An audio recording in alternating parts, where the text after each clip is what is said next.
Hello friends, स्वागत है आपका अपना यूट्यूब चैनल टेक्निकल क्लासेस में।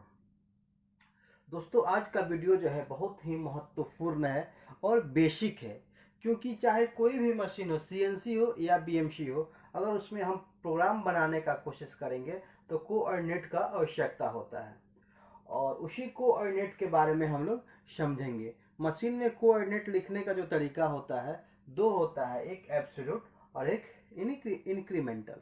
ठीक है, एब्सोल्यूट को तो हम लोग डायरेक्ट एक्स वाई जेड लिख देते हैं, लेकिन इंक्रीमेंटल को जो है यू भी डब्ल्यू लिखते हैं। एक्स के जगह पे अगर एक्स लिखते हैं तो एक्स का इंक्रीमेंटल यू होता है, वाई एक्सिस का इंक्रीमेंटल वी होता है और डब्ल्यू एक्सिस का जो है जेड एक्सिस का जो है डब्ल्यू होता है। अभी फिलहाल हम लोग 2D मशीन के बारे में समझेंगे, 2 डायमेंशनल का एक्स और जेड के बारे में। तो यू और जेड, यू और डब्ल्यू, एक्स का यू और जेड का डब्ल्यू। दोस्तों, आपके सामने एक ड्राइंग बना हुआ है। ये एक राउंड जॉब है जिसका डायमेंशन सब लिखा हुआ है। इस डायमेंशन के हिसाब से हम लोग कोऑर्डिनेट निकालेंगे और एब्सोल्यूट इंक्रीमेंटल दोनों निकालेंगे। ठीक है, सबसे पहले इस ड्राइंग को हम लोग समझते हैं। देखिए, ये एक ड्राइंग है जिसमें एक ओडी ये है जो कि 10 mm दिया हुआ है, दूसरा ओडी ये है जो कि 30 mm है, तीसरा ओडी आपका ये है जो 20 mm है और चौथा ओडी ये है जो कि 30 mm ही है और ये पांचवा ओडी है जो कि 50 mm है। लंबाई भी नीचे दिया हुआ है, यहाँ से यहाँ तक का लंबाई 20 है, यहाँ से यहाँ तक का लंबाई जो है 10 है और यहाँ से यहाँ तक का 20 है और यहाँ से यहाँ तक का 30 है। ठीक है, अब देखिए कोऑर्डिनेट निकालने के लिए सबसे पहले हम लोग देखते हैं कितना कोऑर्डिनेट निकलेगा। 1 2 3 4 5 6 7, यहाँ यानी कि जहाँ जहाँ से जिस पॉइंट पे हमें टूल का डायरेक्शन चेंज करना है उस पॉइंट का जो है कोऑर्डिनेट निकालने का आवश्यकता पड़ता है। ठीक है, तो फर्स्ट तो हम लोग यहाँ पे लाएंगे टूल को, सेकंड यहाँ लाएंगे, फिर थर्ड यहाँ, फोर्थ यहाँ, फिफ्थ यहाँ, सिक्स्थ यहाँ, सेवेंथ यहाँ, यानी कि 7 कोऑर्डिनेट निकालने की आवश्यकता है। तो सबसे पहले हम लोग सातों बिंदु को यहाँ पे लिख लेते हैं, A B C D E F G. ठीक है, अब सातों का कोऑर्डिनेट जो हम लोग दोस्तों निकालेंगे, सबसे पहले एब्सोल्यूट निकालेंगे, उसके बाद इंक्रीमेंटल निकालेंगे। ठीक है, अब देखिए एब्सोल्यूट और इंक्रीमेंटल एक बार हम लोग समझने का यहाँ कोशिश करते हैं, उसके बाद जो है इसमें लिखेंगे। अब मान लीजिए यहाँ जो टूल लाएंगे तो इसका ओडी कितना है, 30। हाँ, एक बेसिक चीज जो है आप सभी को जानना बहुत आवश्यकता है कि एक्स जो होता है दोस्तों, किसी वस्तु का जो ओडी होता है, किसी जॉब का जो ओडी होता है या आईडी होता है, उसको हम लोग एक्स एक्सिस में लेते हैं और जो लेंथ होता है, लंबाई होता है, वो हम लोग जेड एक्सिस में लेते हैं।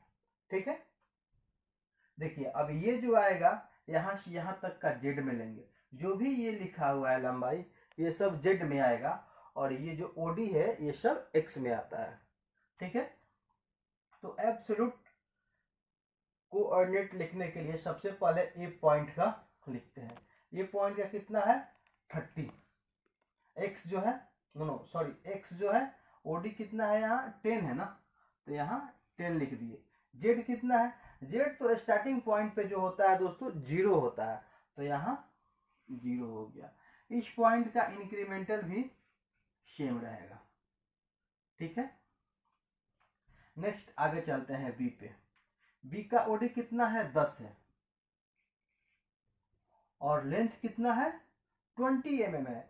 और देखिए ध्यान देने वाला बात यह है कि लंबाई जितना हम लोग इधर आएंगे वो सब माइनस में होता है, तो ये जो है -20 है।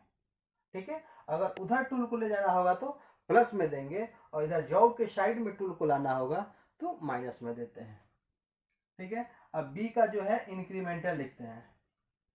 अब इंक्रीमेंटल देखिए यहाँ से यहाँ तक आना है, यानी कि ये किस एक्सिस में यहाँ से यहाँ तक आ रहा है, जेड एक्सिस में, केवल लंबाई में आ रहा है। एक्स में कुछ जा रहा है, नहीं जा रहा है ना, तो एक्स वहीं का वहीं है, केवल जेड चेंज हो रहा है।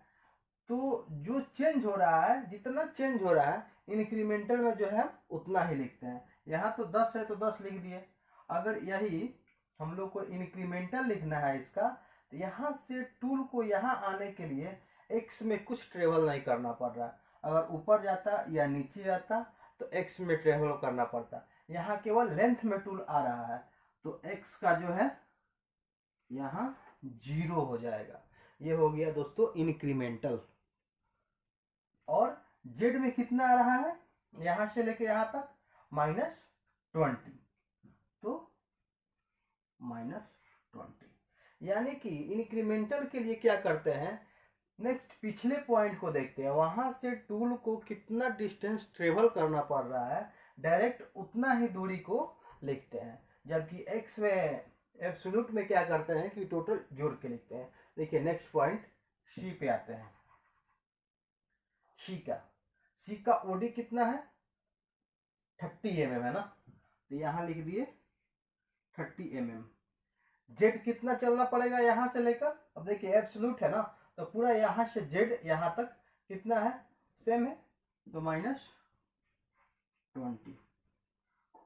अब देखिए यहाँ पे, अब यहां से हमको टूल को ऊपर ले जाना है, यानी कि केवल एक्स में जा रहा है, जेड में नहीं जा रहा है। और एक्स में कितना जा रहा है, यहाँ 10 पे है और यहाँ 30 पे जा रहा है। 10 से 30 पे जा रहा है तो कितना mm ऊपर जा रहा है, 20 mm जा रहा है। तो यहाँ मात्र 20 mm ही लिखेंगे। यहाँ 30 है, जबकि इंक्रीमेंटल में अगर हम प्रोग्राम बनाएंगे तो यहाँ 20 mm ही लिखेंगे। ठीक है, क्योंकि यहाँ से यहाँ तक टूल को ट्रेवल करने में केवल 20 mm का डिस्टेंस ट्रेवल करना है। और जेड में कितना ट्रेवल करना है, कुछ नहीं, ये तो सीधा ऊपर जा रहा है ना, अगर लंबाई में आता तो जेड में आता, तो यहाँ जेड का जो है 0। अब देखिए सी के बाद यहाँ आना है डी पे।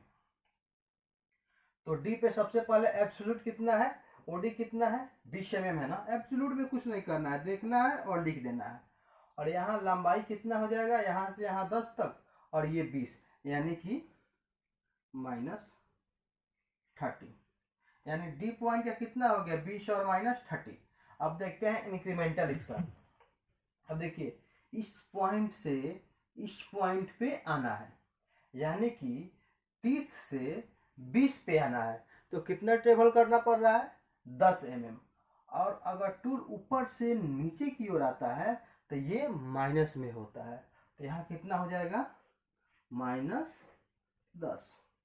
अब जेड में कितना आना पड़ रहा है, देखिए यहाँ से यहाँ तक का दूरी कितना है, 10 mm। यहाँ से यहाँ तक का जो दूरी कितना है, 10 mm। तो यहाँ हम लोग केवल -10 mm ही लिखेंगे, जबकि एब्सोल्यूट में 20 और -30 mm हो गया। अब तो दोस्तों आशा करते हैं आपको पूरा क्लियर समझ में आ गया होगा। अगर नहीं समझ में आया होगा तो ठीक है, नेक्स्ट पॉइंट देखिए, यहाँ आपको पूरा समझ में आ जाएगा। ये ई पॉइंट पे ओडी कितना है, ये ओडी कितना है, 20 mm है ना, तो यहाँ 20 लिख दिए। अब यहाँ जेड कितना है, जेड के लिए क्या करते हैं, पूरा यहाँ से लेके यहाँ तक पूरा स्टार्टिंग पॉइंट से लेंथ को देखते हैं। देखिए 20, 10, 30 और 20, 50, यानी कि -50। अब आते हैं इंक्रीमेंटल में, देखिए ई।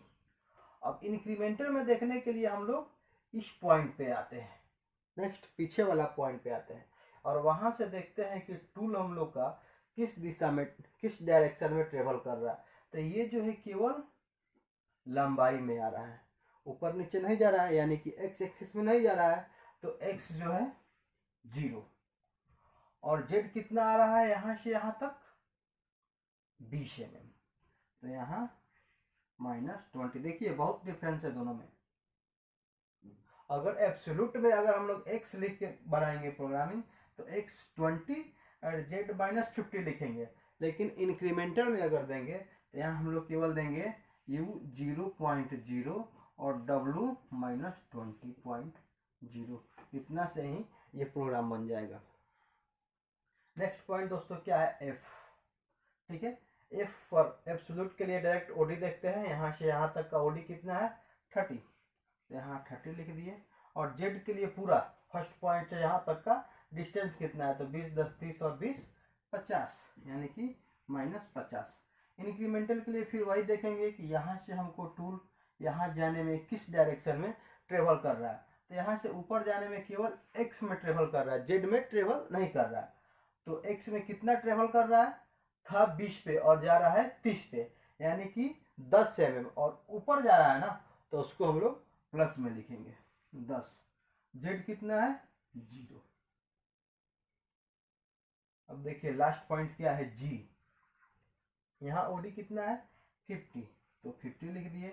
जेड कितना हो रहा है, तो फिर जेड के लिए पूरा यहाँ से यहाँ तक जोड़ेंगे, 20 10 30, 30 और 20 50 और 30 -80।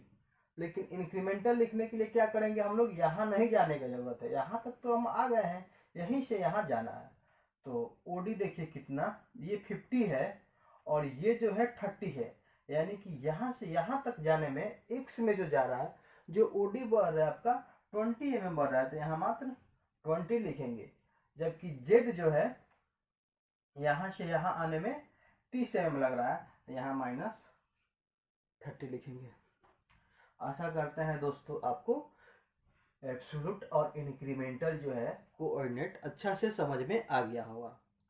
तो दोस्तों नेक्स्ट वीडियो जो है हम सेम इसी ड्राइंग का एक प्रोग्राम बनाएंगे, एक प्रोग्राम एब्सोल्यूट कोऑर्डिनेट लेकर और दूसरा प्रोग्राम जो है इंक्रीमेंटल कोऑर्डिनेट लेकर एक एक प्रोग्राम बनाएंगे और डायरेक्ट उस प्रोग्राम को जो है मशीन पे चला के लाइव वीडियो बनाएंगे।